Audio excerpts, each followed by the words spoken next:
किसी social media platform पर या किसी वीडियो के नीचे कमेंट करने से क्या हम नेचर को बचा सकते कि वो पानी किस तरह से यूज करने वाला है, एनर्जी किस तरह से यूज करने वाला है, मटेरियल हैं कौन किस से यूज तरीके से? करने वाला है, जो ऑक्यूपेंट आने वाले हैं उनके हेल्थ एंड वेलबींग के लिए क्या क्या चीजें होनी है। नेचर को बचाने के लिए दूसरों से नहीं तो खुद से शुरुआत करनी पड़ती है।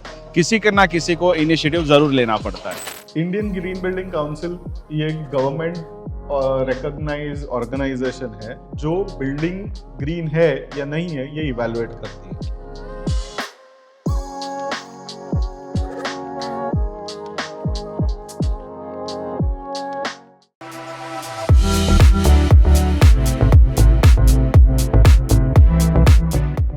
हाल ही में मैंने बदलापुर टनल का एक वीडियो शेयर किया था। उसके साथ ही साथ मैंने इंस्टाग्राम पे के ऊपर खारघर टनल के लिए भी एक वीडियो शेयर किया था। बहुत अच्छे कमेंट्स आए, रिस्पांस भी आया। इवन कुछ लोगों ने उसके ऊपर नेचर से रिलेटेड जो है वो कमेंट्स किए कि इस तरीके से काम चला तो नेचर पूरा खराब होगा। पर मुझे ऐसा लगता है कि किसी सोशल मीडिया प्लेटफॉर्म पर या किसी वीडियो के नीचे कमेंट करने से क्या हम नेचर को बचा सकते हैं? नहीं। बिकॉज नेचर को बचाने के लिए दूसरों से नहीं तो खुद से शुरुआत करनी पड़ती है। किसी के ना किसी को इनिशिएटिव जरूर लेना पड़ता है। आज का ये जो वीडियो है एक प्रोजेक्ट मैं आपको दिखाने वाला हूँ, लेकिन उस प्रोजेक्ट में काफ़ी सारी अलग बातें। अब अलग क्या है, तो इस प्रोजेक्ट में जो नवी मुंबई का सिडको है, इस रीजन में सबसे पहला ये प्रोजेक्ट होने वाला है जिसे ग्रीन बिल्डिंग कह सकते हैं। अब ग्रीन बिल्डिंग क्यों कह सकते हैं, ये पूरा कॉन्सेप्ट समझाने वाला हूँ। किस तरीके से ये पूरा एग्जीक्यूट होता है वो बताने वाला, और किस तरीके से ये नेचर फ्रेंडली हो सकता है ना, वो सारी चीज़ें आज इस बिल्डिंग में आज हमें देखने मिलने वाली है। लोकेशन है नवी मुंबई का उल्वे सेक्टर 26। तो मेरे पीछे यहाँ पर अगर आप देखोगे तो 147 ग्रीन ये बिल्डिंग हमें दिख रही है, जिसका ऑलमोस्ट 13 स्लैब का काम चल रहा है। और यहाँ पर अगर आप जूम करके ध्यान से देखोगे तो IGBC green rating pre certified ये यहाँ पर आपको देखने मिलेगा। अब ये प्री सर्टिफाइड कैसे होता है, आगे सर्टिफाइड कैसे होता है, एग्जैक्टली उसका एग्जीक्यूशन कैसे होता है, ये पूरा आज के इस वीडियो में हम जानने वाले हैं। वैसे मेरा नाम है गणेश, चैनल का नाम है प्रॉपर्टी कवरेज। ऐसे कंटेंट के लिए आप मुझे फॉलो कर सकते हैं। तो आज से 5 साल पहले प्रॉपर्टी कवरेज इस प्लेटफॉर्म की मैंने शुरुआत की थी, और रीज़न क्या था कि सिर्फ रियल एस्टेट में, इंफ्रास्ट्रक्चर में और डेवलपमेंट में करेक्ट इन्फॉर्मेशन लोगों को मिल सके। इसी थॉट प्रोसेस से ये वीडियो बनाने का सिलसिला शुरू हुआ था।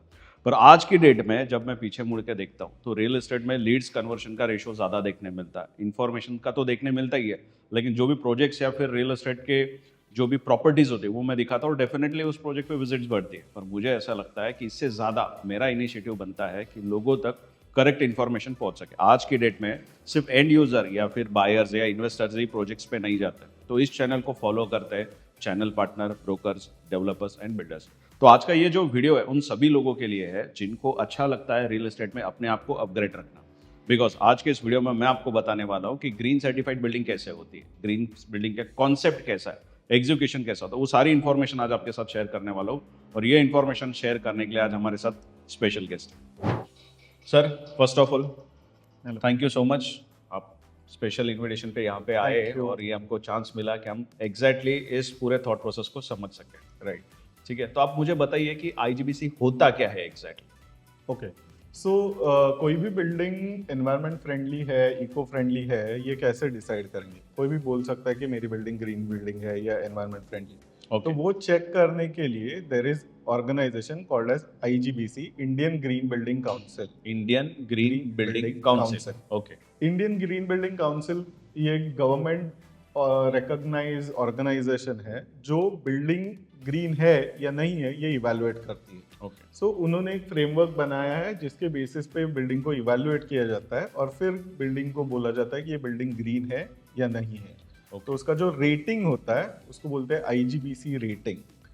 Okay, right. और IGBC रेटिंग बेसिकली डिफाइन करता है कि आपके बिल्डिंग में कौन से एनवायरनमेंट फ्रेंडली मेजर्स लिए गए हैं, आपकी बिल्डिंग किस तरह से बनाई गई है और उसका ओवरऑल एनवायरनमेंट पे इम्पैक्ट किस तरह से कम हुआ है या एनवायरनमेंट फ्रेंडली बिल्डिंग बनाई गई है। ओके।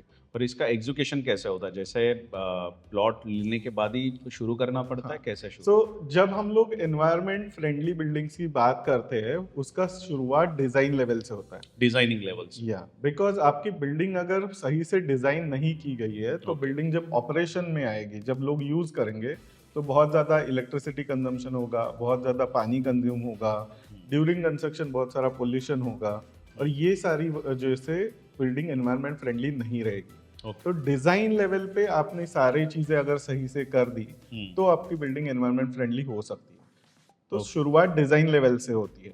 डिजाइन लेवल पे हम लोग जब बोलते हैं आर्किटेक्चरल डिजाइन है, बिल्डिंग किस तरह से, प्लान कैसे बना है, एलिवेशन कैसे है, खिड़की का साइज क्या है, ये सारी चीजें मैटर करती है कि आपकी बिल्डिंग एनवायरनमेंट फ्रेंडली बनेगी या नहीं बनेगी। नहीं बने।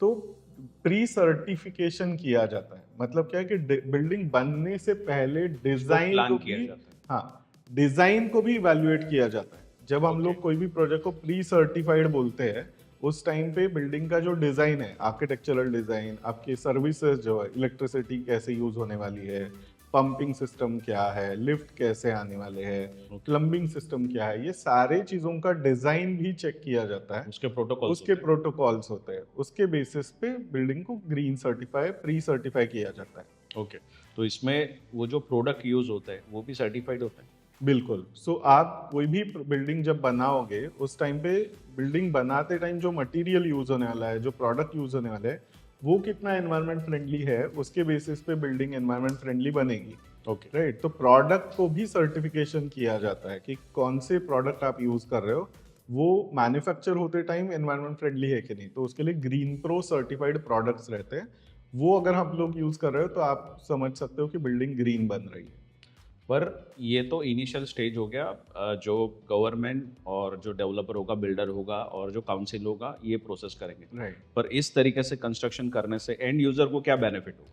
सो एंड यूजर को सबसे ज्यादा बेनिफिट मिलता है, बिकॉज बिल्डिंग जब ग्रीन बनती है, एंड यूजर को सबसे ज्यादा बेनिफिट, सबसे ज्यादा बेनिफिट Okay. मिलता है। This is something interesting. या बिकॉज व्हाट हैपेंस इज, ये सारी चीजें करने के लिए डेवलपर को एक्स्ट्रा इन्वेस्ट करना पड़ता है कि सर्टिफाइड प्रोडक्ट ले रहे हैं, या फिर जो प्लानिंग हो रहा है वो अलग तरीके से हो रहा है, जिसमें डोर, विंडो, आपका प्लान, ये सब चीजें उसके तरीके से, उसके नॉर्म्स के अकॉर्डिंगली बन रही है। ओके, राइट, उसका फायदा बेनिफिट जो डायरेक्टली कंज्यूमर को होने वाला है या जो यूज करने वाला है उनको होने वाला है कि आपका इलेक्ट्रिसिटी बिल रोज हर महीने का कम होगा, आपका वाटर बिल कम होगा, आप जिस बिल्डिंग में रह रहे हो उसका वेंटिलेशन, उसका डे लाइट, उसका जो इंडोर एनवायरमेंटल क्वालिटी जिसको बोलते हैं वो बेहतर रहेगा, जिसकी वजह से सारे बेनिफिट आपके ऑक्यूपेंट्स को, मतलब जो यूज करने वाला है उसको ज्यादा होने वाले हैं। ओके, तो ये सबसे बेस्ट पार्ट रहता है कि जो बिल्डिंग में ग्रीन सर्टिफाइड बिल्डिंग में लोग खरीद रहे हैं उनके लिए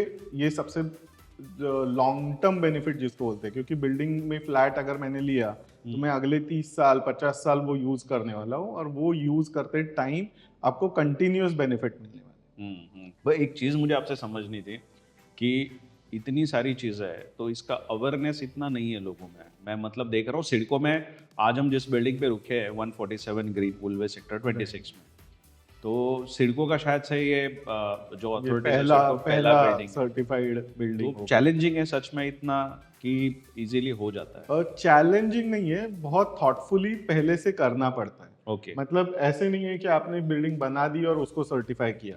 अच्छा, ऐसे नहीं होता, ऐसे नहीं पहले से होता। प्री प्लान पहले से प्री प्लान करना होता है, डिजाइन लेवल से। ड्यूरिंग कंस्ट्रक्शन बहुत सारी चीजें फॉलो करनी पड़ती है, जैसे एयर पोल्यूशन की हम लोग सब बात करते रहते हैं। राइट, एयर पोल्यूशन ना हो, ये सारी चीजें ड्यूरिंग कंस्ट्रक्शन फॉलो करनी पड़ती है at the time of construction. क्या बेसिक प्रोटोकॉल्स होते हैं, एक दो अगर आप शेयर कर पाओ जो आपको लगता है? एकदम बेसिक प्रोटोकॉल, जैसे अभी बिल्डिंग को मोस्ट ऑफ जगह पे आप देखते हो जहाँ पे कंस्ट्रक्शन साइट चल रही है, सब जगह पे धूल मिट्टी उड़ रही है। राइट, आप अगर ग्रीन बिल्डिंग बना रहे हो तो उसको प्रॉपरली कवर करते हो, तो उसकी वजह से आसपास के एरिया में धूल मिट्टी नहीं आती है, डस्ट नहीं आता है, नॉइज पोल्यूशन कम किया जाता है, जिस तरह के मटेरियल आप यूज करने वाले हैं वो एनवायरनमेंट फ्रेंडली है। तो ये सारे जो प्रोटोकॉल्स है वो कंस्ट्रक्शन जब चालू है उस टाइम पे फॉलो करने पड़ते हैं। और ये प्रॉपरली फॉलो हो रहा है कि नहीं हो रहा है, इसका भी वैलिडेशन होता है, मतलब ऑडिट होता है। सो ऐसे नहीं है कि हमने बोल दिया कि हम लोग कर रहे हैं, तो ये एक्चुअली अथॉरिटी चेक करती है। So that is how we ensure कि साइट पे चीजें हो रही है। ओके, तो आपका जो ऑर्गेनाइजेशन है वो हेल्प करता है इस प्रोसेस से पास होने के लिए? या सो बेसिकली गाइड करते हो आप? हाँ, सो हम लोग कंसल्टेंट्स है, हम लोग आपको हेल्प करते हैं, प्रोजेक्ट को हेल्प करते हैं, और उसी टाइम पे उसका ऑडिट भी करते हैं। मतलब सारी चीजें सही से हो रही है कि नहीं हो रही है, ये हम लोग साइट पे चेक करते हैं। चेक करने के बाद उनको बोला जाता है कि अगर कुछ चीजें नहीं हो रही है तो किस तरह से फॉलो करनी होनी चाहिए और कैसे फॉलो होनी चाहिए, और उसके बेसिस पे ही ये रेटिंग मिलता है। ओके। राइट। सो रेटिंग इंश्योर्स कि आपकी सारी चीजें सही से हो रही है। तो ऐसे है कि इसको एक थर्ड पार्टी वेरिफिकेशन की तरह बोल सकते हैं कि जो चीजें डेवलपर क्लेम कर रहा है कि ये होने वाली है, ये किसी ने चेक किया हुआ है कि सच में ये सही से एनवायरमेंट फ्रेंडली बनने वाली है। Okay. So this is the work done by IGBC and IGBC consultant. Great. देखिए दोस्तों, ऐसा है कि आज का ये जो वीडियो है ना, ट्रस्ट में कोई प्रमोशनल एक्टिविटी नहीं है, फिर चाहे वो प्रोजेक्ट का हो या फिर इनका जो अलग से ऑर्गेनाइजेशन है उसका, ये किसी का प्रमोशन नहीं है। बट जेन्युइनली मैं ये चीज़ पे बिलीव करता हूँ कि जिस तरीके से पोल्यूशन बढ़ा है ना, उस तरीके से बाकी चीज़ों को कंट्रोल नहीं कर सकते हम, बिकॉज आबादी बढ़ेगी तो फैसिलिटीज़ देना पड़ेगा, और फैसिलिटीज़ के लिए फिर एस्केलेशंस होने वाले हैं, कंस्ट्रक्शंस लगने वाले हैं, फ्लैट्स लगने वाले हैं, रेसिडेंशियल्स, कमर्शियल, सब कुछ लगने वाला है। वो रोकना पॉसिबल नहीं है, पर ये करने के वक्त क्या हम बेटर कर सकते हैं जिसमें नेचर को डेफिनेटली हेल्प हो सकता है, नेक्स्ट जनरेशन को हम क्या पास कर सकते हैं, ये ज़रूर हम सोच सकते हैं। तो एक छोटा सा इनिशिएटिव मैंने इसलिए लिया है कि आप लोगों को करेक्ट इन्फॉर्मेशन मिल सके, फिर चाहे आप बिल्डर्स हो, डेवलपर्स हो, चैनल पार्टनर्स हो। इनफैक्ट मैं उन चैनल पार्टनर्स और ब्रोकर्स को भी बोलूँगा कि अगर आप एक बार कोशिश करना इस प्रोजेक्ट को विजिट करने के आपके क्लाइंट के साथ, डेफिनेटली ये एक अच्छा मौका हो सकता है टुवर्ड्स द नेचर एक छोटा सा कंट्रीब्यूशन करने का। एज अर्लियर मैंने वीडियो जब शुरू किया तब मैंने यही कहा था कि हम में से हर किसी को ना एक छोटा सा इनिशिएटिव लेना पड़ेगा। एक बार कोशिश करिए प्रोजेक्ट विजिट करने की। वैसे ही यहाँ पर कुछ प्रोडक्ट्स है और डिटेल में थोड़ी सी इन्फॉर्मेशन बताऊंगा। सर, आप थोड़ा एक्सप्लेन कर सकोगे कि प्रोडक्ट्स तो ऑलरेडी यहाँ पर हमने रख दी है, क्या मतलब किस तरीके से होता है? इनफैक्ट मैं आपसे वो एक समझना चाहूँगा, जब हमारा अर्लियर बात हुआ था, पिछली बार मैं यहाँ पे आया था थोड़ा समझने के लिए, आपने मुझे वायर्स के बारे में भी कुछ बताया था, तो डिटेल में आप बताइए थोड़ा सा क्या क्या प्रोजेक्ट। हम लोग जब कोई भी प्रोडक्ट्स की बात करते हैं या हम लोग जब एनवायरनमेंट फ्रेंडली चीज़ों की बात करते हैं, वी स्टार्ट विद आपका बिल्डिंग कंजम्पशन कितना होने वाला है, राइट? इलेक्ट्रिसिटी बिल कैसे आता है? आप घर में लाइट यूज करते हो, फैन यूज करते हो, एसी यूज करते हो, और उसके हिसाब से आपका इलेक्ट्रिसिटी बिल आता है। अब मैं जब बोल रहा हूँ कि बेनिफिट यूजर को है, उसका इलेक्ट्रिसिटी बिल 25 to 30% कम होगा, तो वो क्यों होगा? कैसे? तो बेसिकली बिल्डिंग जब बनती है वो गर्म कितना होती है, उसके ऊपर आपका एयर कंडीशनिंग का यूज होगा, फैन का यूज होगा। अब यहाँ पे जैसे अभी ये एक प्रोडक्ट है ग्लास, हर बिल्डिंग में ग्लास लगती है खिड़की के लिए, राइट? बट ये जो ग्लास है वो स्पेशल ग्लास है, कोई रेगुलर ग्लास नहीं है।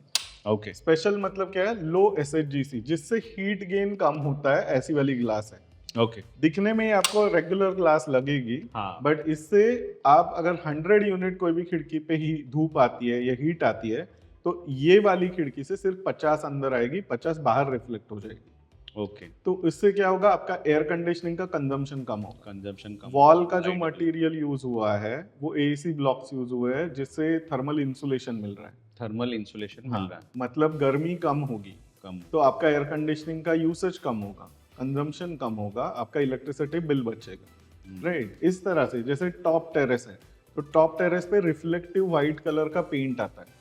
उससे क्या होता है? हर जगह पे आप देखो तो टॉप फ्लोर बेचने में सबसे चैलेंजिंग है, क्योंकि वो सबसे ज्यादा गर्म होता है। इस टाइप के बिल्डिंग में जहाँ पे ये रिफ्लेक्टिव मटेरियल यूज हुआ है, वहां पे आपका टॉप फ्लोर गर्म नहीं होने वाला है। उसकी प्रोविजन ये जो ट्रीटमेंट हम लोग टेरेस पे कर रहे हैं रिफ्लेक्टिव, उससे होने वाली है, तो आपका टॉप मोस्ट फ्लोर भी है वो गर्म नहीं होगा।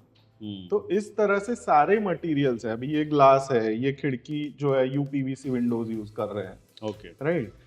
देन ये हुआ एनर्जी के लिए। कॉमन एरिया में जिस तरह का इलेक्ट्रिसिटी का यूसेज होता है, सब जगह पे मेंटेनेंस ये एक सबसे मेजर चैलेंज रहता है, राइट? तो उसमें सबसे ज्यादा इलेक्ट्रिसिटी बिल आता है। इलेक्ट्रिसिटी बिल क्यों आता है? कॉमन एरिया का लाइटिंग है, पंप है, मोटर्स है, लिफ्ट है।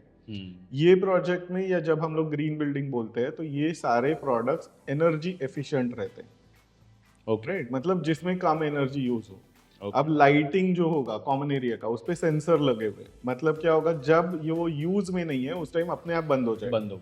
मैन्युअली बंद नहीं किया, इस वजह से इलेक्ट्रिसिटी बिल बढ़ा, ऐसे नहीं होगा।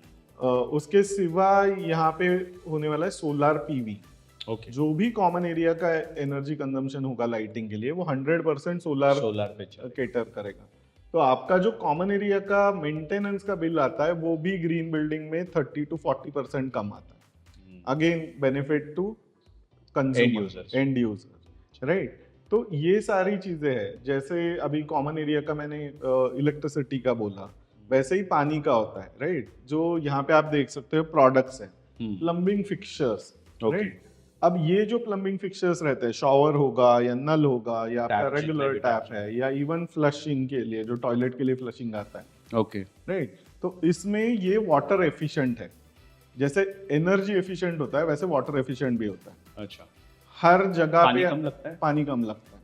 ओके जैसे सब जगह पे आपको पता है कि वाटर स्केर्सिटी, टैंकर से पानी मंगवाते हैं, फिर उसका बिल भरना पड़ता है, या जो भी पानी आ रहा है उसके लिए उसका आपको भी बिल बिल भरना भरना पड़ता है। अगर हम लोग पानी कम यूज करने वाले नल यूज करते हैं, एक रेगुलर नल आपका 10 लीटर्स टू 12 लीटर्स 1 मिनट में पानी डिस्पेंस करता है और बहुत सारा उसमें वेस्ट हो जाता है। ओके अब ये जो नल रहते हैं वाटर एफिशिएंट प्लम्बिंग फिक्सचर जिसको हम लोग बोलते हैं, वो आपको 4.5 से 6 लीटर पानी ही डिस्पेंस कर रहे हैं। पर वो अब मान लीजिए एक्सपीरियंस, फ्लश हाँ, एक्सपीरियंस में कॉम्प्रोमाइज नहीं होगा। Most of the time. यहाँ पे आप जब हाथ धो रहे हो तो रिक्वायर्ड पानी जो रहता है ना वो 3 से 4 लीटर ही रहता है, बाकी जो पानी है वो वेस्ट जाता है। ओके तो ये जो फिक्सचर्स है वो इस तरह से डिजाइंड होते हैं कि आपको समझ में भी नहीं आएगा कि कम पानी आ रहा है। ओके इसमें हवा का बबल्स बनते हैं, एरिएटर बोलते हैं उसको, ओके एरिएटर एरिएटर, राइट? तो इससे क्या होगा, आपका वाटर कंजम्पशन कम हो जाएगा, आपका वाटर का बिल कम हो जाएगा। वाटर जब कंजम्पशन कम हो रहा है तो आपका पंपिंग कम लग रहा है। तो इस तरह से कैस्केडिंग इफेक्ट जिसको बोलते हैं कि एक मेजर लेने की वजह से बहुत सारे फायदे होते हैं। तो वैसे वाले फायदे ये ग्रीन बिल्डिंग में आपको मिलते नहीं, आपने अच्छा बताया। मैं वही सोच रहा था कि पानी अगर कम आएगा, लाइक फ्लश है, तो अगर हम वाटर ही कट ऑफ कर देंगे तो फिर कैसे चलेगा। पर आप ये बोल रहे हो कि हैं। एक्सपीरियंस विल बी सेम रहेगा। फ्लशिंग की भी बात करते हैं तो ये जो डिजाइन होता है फ्लश वॉल का, वो आपके जो भी आप WC यूज कर रहे हो, जिस तरह का फिक्सचर आप यूज कर रहे हो उसके साथ होता है। ओके तो ये फिक्सचर्स कम पानी में 100% फ्लश हो इसलिए डिजाइंड है।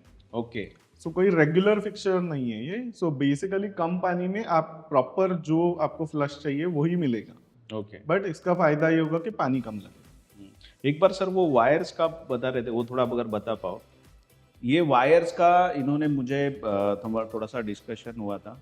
ओके, सो तो बेसिकली इसमें कुछ जो ओवरऑल इलेक्ट्रिकल डिस्ट्रीब्यूशन है वो भी ओवरऑल एनर्जी एफिशिएंट जिस तरह के वायर्स है फायर सेफ्टी के लिए, ये जो सारे नॉर्म्स होते हैं वो सारे नॉर्म्स फॉलो करके फिर ये मटेरियल सिलेक्ट हुआ है। Okay great. अच्छा, इसमें देखिए थोड़ा सा कोशिश किया, अभी तक सही से डिस्प्ले नहीं बना है, ठीक है? तो यहाँ पर जितने भी मटेरियल्स इस बिल्डिंग में या फिर इस प्रोजेक्ट में यूज़ होने वाले हैं ना, वो सब कुछ यहाँ पर इन्होंने दिखाया हुआ है। तो फिर आपके ग्लास होंगे, विंडोज़ होंगे, डोर्स होंगे, या फिर आपके जो भी वुडन डोर्स होंगे वो सब कुछ, या फिर सीपी फिटिंग्स है, इवन दो वायर्स है, जितने भी सारे चीज़ें, टाइल्स है, वो सब कुछ यहाँ पर इन्होंने डिस्प्ले किया हुआ है। अब देखो यार, ऐसा होता है कि इन्फॉर्मेशन इतनी सारी होती है, डिटेलिंग इतनी सारी होती है ना, पर एक 10 या 15 या 20 मिनट के वीडियो में क्या ही शेयर करूं। वैसे इन्फॉर्मेटिव तो वीडियो है ही, पर अगर 147 ग्रीन जो उल्वे के सेक्टर 26 में ये प्रोजेक्ट है, उसका अब 13 स्लैब तक काम हो चुका है। इवन सैम्पल फ्लैट का काम शुरू है, 1 बेड 2 बेड के कॉन्फ़िगरेशंस है। कोशिश करूंगा वीडियो के एंड में एक बार क्विक विजिट करके दिखाने की, प्राइसिंग वगैरह भी शेयर करने वाला हूँ। पर थोड़ी सी मुझे लगता है और डिटेलिंग ज़रूरी है, बिकॉज जब भी मैं तो एंड यूज़र के लिए ज़्यादा बात करूँगा कि जब वो जाता है कहीं पे और कंपैरिजन शुरू होता है ना, तो कंपैरिजन मटेरियल से शुरू होना चाहिए, एक्सपीरियंस से शुरू होना चाहिए। वैसे इनका एक्सपीरियंस सेंटर बना है और मटेरियल जो भी यूज़ होने वाला है, वो चाहे फिर आपके टाइल से हो या फिर सीपी फिटिंग से हो, डोर से हो या फिर आपके विंडो से, सब कुछ यहाँ पर जो है ऑलरेडी सेट हुआ है। सर और कुछ एड ऑन आप बताना चाहोगे जो आपको लगता है कि ये होना ही चाहिए? सो पहले तो जब मटेरियल की हम लोग बात कर ही रहे हैं तो मटेरियल सारे सर्टिफाइड है कि नहीं, अगेन हम लोग बोल रहे हैं इसलिए एनवायरनमेंट फ्रेंडली मटेरियल नहीं है, तो वो सर्टिफाइड है कि नहीं वो भी चेक किया जाता है। जैसे सर्टिफाइड डोर है तो यू कैन अश्योर कि ये सर्टिफाइड है, मतलब एनवायरनमेंट फ्रेंडली है।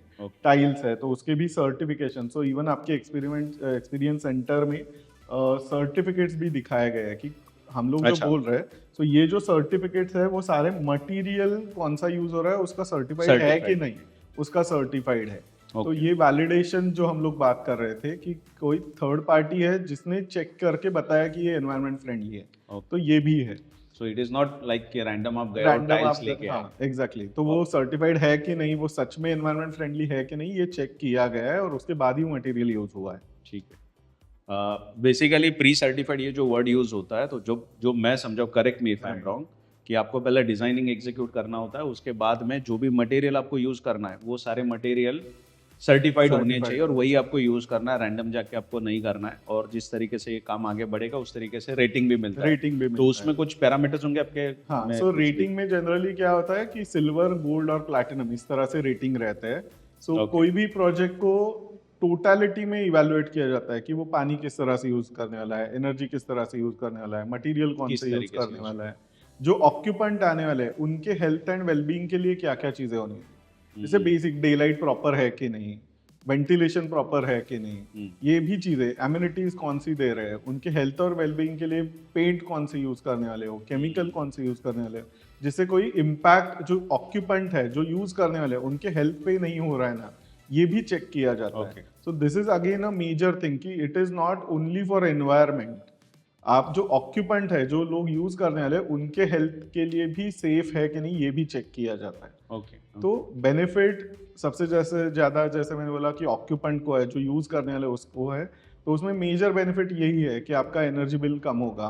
20 से 20 to 30% एनर्जी बिल कम होते हुए हमने एक्सपीरियंस किया है। ओके। वाटर बिल 40 to 50% कम हो सकता है। आपके जो हेल्थ और इश्यूज है, जैसे बहुत बार पेंट यूज होता है, वो हेल्थ के लिए हजार्डस पेंट होता है बिल्डिंग में, तो ये वाली बिल्डिंग में जो भी पेंट यूज होगा, केमिकल यूज होगा, वो हेल्थ हजार्डस नहीं है, ये भी चेक किया जाता है। सो जो इंडोर एनवायरनमेंट क्वालिटी जिसको बोलते हैं, या इंडोर एयर का क्वालिटी जो बोलते हैं, वो सबसे इसमें बेस्ट मिलेगा। Okay. सो ये डायरेक्ट बेनिफिट है आपको ऑक्यूपेंट को या जो यूजर है उनको। Okay. और ऑब्वियसली हम लोग सब लोग जो है वो ये मदर नेचर पे डिपेंडेंट है।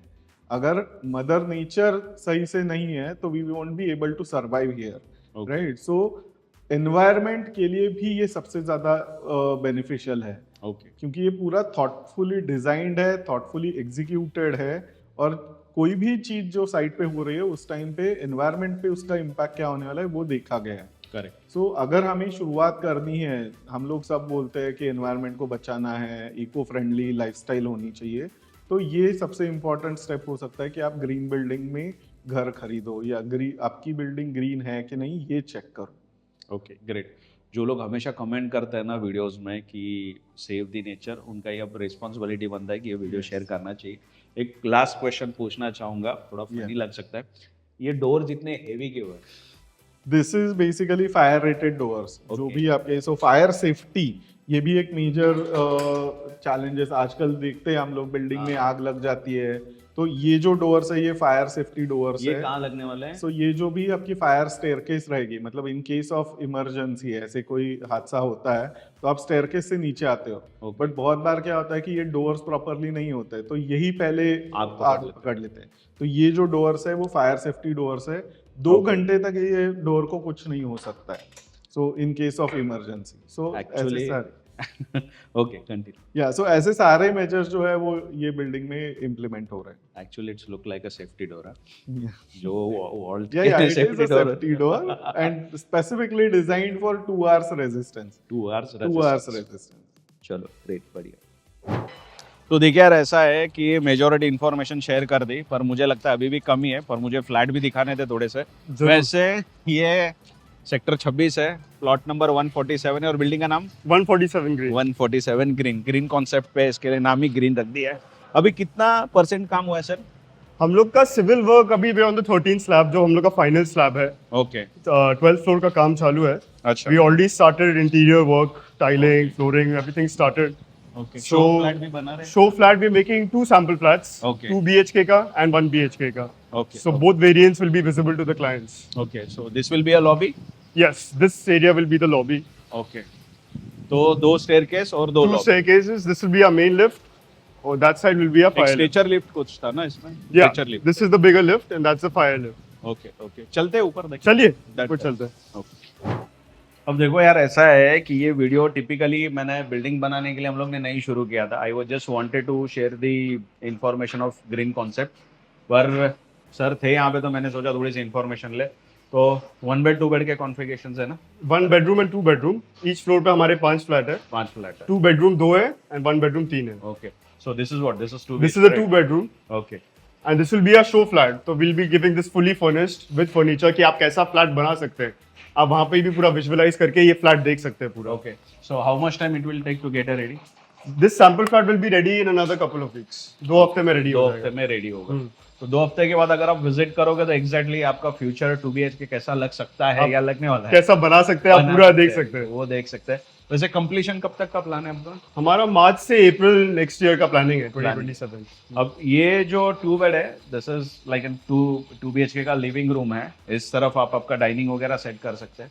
ये आपका और डाइनिंग एरिया हो गया। ये डाइनिंग एरिया है ना, एंड दिस वे अगर हम आते हैं तो ये हमारा किचन है, राइट?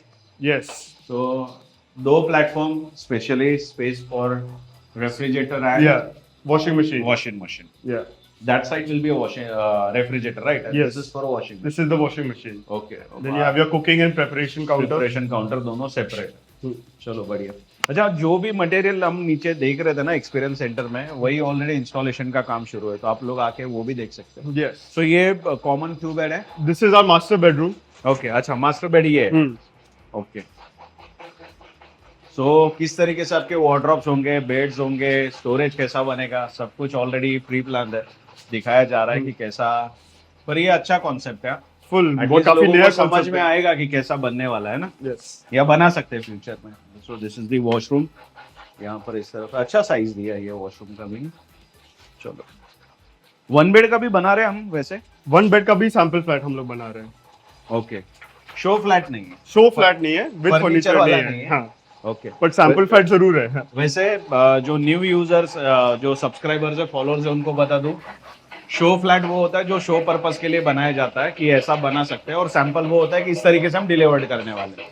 तो ये शो फ्लैट बनने वाला है और सैंपल फ्लैट 1 बेड का बनने वाला है। ये कॉमन बेडरूम था ना? This is the common bedroom. ठीक है, चलो एक बार 1 बेड देखते हैं क्या? 1 बेड में क्या अलग है? 1 बेड में हमारा एल शेप का है। इसमें 1 बेडरूम में भी हम लोग का living area and dining area अलग होगा। Okay, so it is bigger than the standard 1 bedroom. Okay, basically 1 bed में ना, मतलब एल शेप लिविंग रूम मिलते नहीं है, वो डाइनिंग वाइनिंग के लिए स्पेस मिलता नहीं है। रेक्टेंगुलर शेप या स्क्वायर शेप के डायरेक्ट लिविंग रूम आते हैं। ये 1 बेड में चलते हैं। वैसे ये है 1 BHK, थोड़ा सा नॉइस ज्यादा है, तो ज्यादा डिस्कशन नहीं करेंगे। लिविंग रूम में सारे ऐसे ही है 1 BHK? सारे 1 BHK ऐसे नहीं है, ये हमारा सबसे बड़ा वेरिएंट है 1 BHK का। तो फिर से कितने कॉन्फ़िगरेशंस है? 3 कॉन्फ़िगरेशंस है 1 BHK के। Okay, this is our biggest configuration 1 BHK में। और 2 बेड के 2 BHK का 2 कॉन्फ़िगरेशन, बट वो दोनों सेम साइज है। सेम साइज के। तो ये क्या जैसे थोड़ा- आपको बताया था, ये एल शेप का आपका हो गया, ये आपका लिविंग एरिया हो गया, ये आपका डाइनिंग एरिया हो गया। इस तरफ आपका ये आता है किचन, इसमें भी 2 प्लेटफॉर्म दिया 2 आपने। Platform, cooking and preparation with space for washing machine and refrigerator. Okay, done. तो ये हमारा मास्टर बेडरूम हो गया with on sweet bathroom, attach bathroom के साथ। आप देख सकते हैं हमारे 1 BHK में भी 2 बाथरूम रहेंगे with both dry and wait area. एक आपका जो बेडरूम के साथ अटैच्ड है और एक कॉमन। कॉमन वाला है। ओके, बढ़िया। तो देखिए यार, जनरली जो वीडियोस में शेयर करता हूँ बिल्डर्स या डेवलपर्स के प्रोजेक्ट्स के, उसके डायरेक्ट कॉन्टैक्ट नंबर प्रोवाइड करता हूँ और प्राइसिंग भी देता हूँ। पर आज का ये जो वीडियो था ना, ट्रूली इन्फॉर्मेटिव बेस्ड था। तो इन्फॉर्मेशन मुझे जो देनी थी, व्हाट इज़ एग्जैक्टली है ग्रीन बिल्डिंग, तो वो मैंने देने की कोशिश की। अगर आप चैनल पार्टनर्स है, ब्रोकर्स है, और आप उल्वे या फिर नवी मुंबई में काम करते हो और आपको लगता है कि एक बेटर एक्सपीरियंस होना चाहिए, या फिर टूवर्ड्स द नेचर हमारी कुछ छोटी सी इनिशिएटिव्स बनती है या फिर जिम्मेदारी बनती है, तो एक बार ज़रूर विजिट करना, कोशिश करना यहाँ पे आने की। प्राइसिंग इस वीडियो में मैं नहीं शेयर कर पा रहा हूँ, बिकॉज ये वीडियो उतना थॉटफुली प्लान नहीं था प्राइसिंग के लिए, पर डेफिनेटली इसका एक डिटेल में वीडियो मैं सेपरेटली शेयर करने वाला हूँ आने वाले कुछ दिनों में। जैसे ही सैम्पल फ्लैट रेडी होगा, एक्सपीरियंस सेंटर पूरा रेडी होगा, तो एक वीडियो आपके साथ डेफिनेटली शेयर करूंगा जिसमें प्राइसिंग वगैरह दूंगा। टिल दैट टाइम अगर आप एक्साइटेड हो साइट विजिट करनी, या फिर आपको लगता है कि यहाँ पे प्रॉपर्टी खरीदनी चाहिए, तो डायरेक्ट कॉन्टैक्ट नंबर और वेबसाइट जो मैं स्क्रीन के ऊपर मेंशन कर रहा हूँ, आप डायरेक्ट कॉल करके साइट विजिट के लिए जा सकते हैं। Sir, anyways thank you so much, Thank you so much. And truly I wanted to appreciate you people, because मुझे सच में अच्छा लगा कि कोई तो है जिन्होंने इनिशिएटिव लेना शुरू कर दिया। किसी को तो स्टार्ट करना पड़ेगा। किसी को तो स्टार्ट करना पड़ेगा। तो यही एक थॉट प्रोसेस था कि मुझे ऐसा लगा कि इन्होंने एक इनिशिएटिव लिया तो हम छोटा सा एक इनिशिएटिव लेते हैं और थोड़ा सा और इन्फॉर्मेशन स्प्रेड करते हैं। वैसे वीडियो आपको अगर अच्छा लगा है तो कमेंट सेक्शन में ज़रूर बताना। जय हिंद लिखना भूलेगा नहीं, और ऐसे वीडियोज़ के लिए आप मुझे फॉलो कर सकते हैं। फिर से बताता हूँ, मेरा नाम है गणेश, चैनल का नाम है प्रॉपर्टी कवरेज, जहाँ पर मैं करता हूँ रिसर्च रियल एस्टेट इंफ्रास्ट्रक्चर और डेवलपमेंट पे। ऐसे कंटेंट के लिए आप मुझे फॉलो कर सकते हैं। जल्दी मिलेंगे नए वीडियो के साथ, नए अपडेट के साथ। तब तक के लिए जय हिंद।